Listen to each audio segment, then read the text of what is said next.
Қоғамда рухани адамгершілік тәрбие беру және отбасылық құндылықтарды насихаттау, тәжірибе және ынтымақтастық перспективалары. Таразда осындай тақырыппен республикалық конференция өтті. Оған Алматы, Қызылорда, Оңтүстік Қазақстан облыстарынан және Астана қаласынан арнайы қонақтар қатысты. Отбасы құндылығы мемлекет игілігі. Қонақтарды жылы қабылдап конференция шымылдығына ашқан облыс әкімінің бірінші орынбасары Бекболат Орынбеков осыған тоқталып өтті.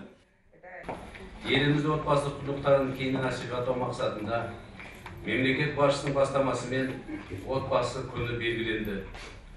Құрмет пен ізет, сыйластық пен сүйіспеншілік отбасының тірегі. Ал осындай істерді алға апаратын жастар ел болашағы, ұлт жалғасы екенін әрқашан есте сақтаған абзал. Қазақ мемлекеті отбасы құндылығы ұрпақ тәрбиесіне ерекше көңіл бөліп келеді. Ел президенті жанынан және облыс, қала, аудан әкімдері жанынан отбасылық демографиялық саясатпен айналысатын комиссиялар құрылып жұмыс істеуде. Жақынданған әлемде ұлттық дәстүрлерімізді жоғалтпай, келешек ұрпаққа жеткізіп отыру бәріміздің азаматтық парызымыз.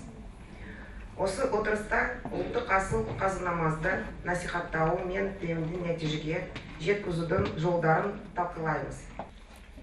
Конференцияға қатысушылар 90 тарау танымы мен пікірін ортаға салды. Қоғамда адамгершілік мәдениет қалыптастыру үшін білім мен тәрбие керек. Өскелең ұрпақ өнегесте маңызды. Отбасында ата-ана алдымен өзін, сосын ұлы мен қызын дұрыс тәрбиелесе, нұр үстіне нұр болмақ. Бүгінгі жастардың, жас жеткіншектердің бойына адамгершілік, ізгілік қасиеттердің барлығын қалай табуға болады, оны санасына қалай құюға болады деген мәселені көтеріп отырмыз. Әрине, отбасы құндылығы қоғам тәрбиесі қашанда қиындықсыз болған емес. Бүгінгі конференция сол түйткілдердің түйінін тап басып, шешімін табуды көздейді. Сондықтан аудандар мен ауыл аймақтарда қамтылып отыр. Көп тіршіліктер істелініп жатыр.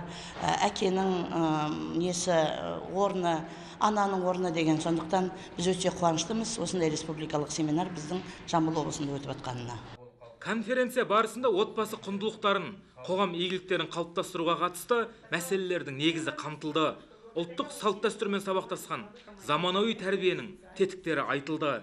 Және бұл бір жиынмен шектелмейді. Құнды ойлар мен пікірлер іріктеліп, отан тірегі отбасы саясатында тәжірибеге енуі ықтимал. Жалғас Саңғыл, Ержан Құдияр, жаңалықтар қызметі.